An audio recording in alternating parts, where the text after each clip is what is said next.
এবার রেপ কাকে বলে আমি তোকে দেখাবো। ছোট লোকের বাচ্চা, ডোন্ট টাচ মি। তবে কি সত্যি গুঞ্জনটা এবার ফলাফল পাচ্ছে? মেগাস্টার শাকিব খান কি ভালোবেসে সত্যি শবনম বুবলিকে দ্বিতীয়বার বিবাহ করবেন, নাকি অন্য কিছু আইডিয়া রয়েছে? তো মেগাস্টার শাকিব খান এবং শবনম বুবলি ইস্যুতে ইতিমধ্যে সোশ্যাল মিডিয়া কিন্তু তোলপাড়।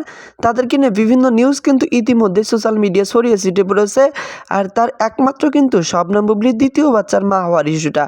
যখন থেকে দ্বিতীয় বাচ্চার মা হওয়ার ইস্যুটা এসেছে তখন থেকে আলোচনা রয়েছে শবনম বুবলি। তবে কি মেগাস্টার শাকিব খানের তৃতীয় বাচ্চার বাবা হচ্ছেন মেগাস্টার শাকিব খান? যদি বিষয়টা সত্যি হয়ে যায় তাহলে তো শবনম বুবলিকে দ্বিতীয়বারের মতো বিবাহ করতেই হবে। আর শবনম বুবলি একটা ইন্টারভিউতে বলেছেন তাদের মধ্যে নাকি কোনো ডিভোর্সই হয়নি। মেগাস্টার শাকিব খানের সাথে তার নাকি এখনও সম্পর্ক রয়েছে, এখনও যোগাযোগ রয়েছে। তো মেগাস্টার শাকিব খান এবং শবনম বুবলির দ্বিতীয় সংসার নিয়ে আপনার মন্তব্য কী? আর মেগাস্টার শাকিব খান কি সত্যিই ভালোবেসে শবনম বুবলিকে দ্বিতীয় বিয়ের ইয়ে করতেছেন? আমরা তো প্রত্যেকেই জানি শবনম বুবলির সাথে মেগাস্টার শাকিব খানের ডিভোর্স হয়ে গেছে, কিন্তু মেগাস্টার শাকিব খানের দ্বিতীয় স্ত্রী শবনম বুবলি তো বলতেছে অন্য কথা। তিনি বলতেছে মেগাস্টার শাকিব খানের সাথে নাকি তার ডিভোর্সই হয়নি, তারা কোনো এক পর্যায়ে রয়েছে, তারা আবার নতুন করে সংসার শুরু করতে পারবেন।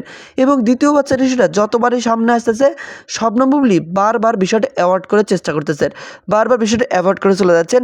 তবে কি সত্যিই মেগাস্টার শাকিব খানের বাচ্চার মা হচ্ছেন শবনম বুবলি, নাকি নতুন কিছু কাহিনী রয়েছে এর মধ্যে? তবে মেগাস্টার শাকিব খান এবং অপু বিশ্বাসের জীবনটা কিন্তু তছনছ হয়ে গেছে শুধুমাত্র শবনম বুবলির কারণে, এটা আমরা প্রত্যেকেই জানি।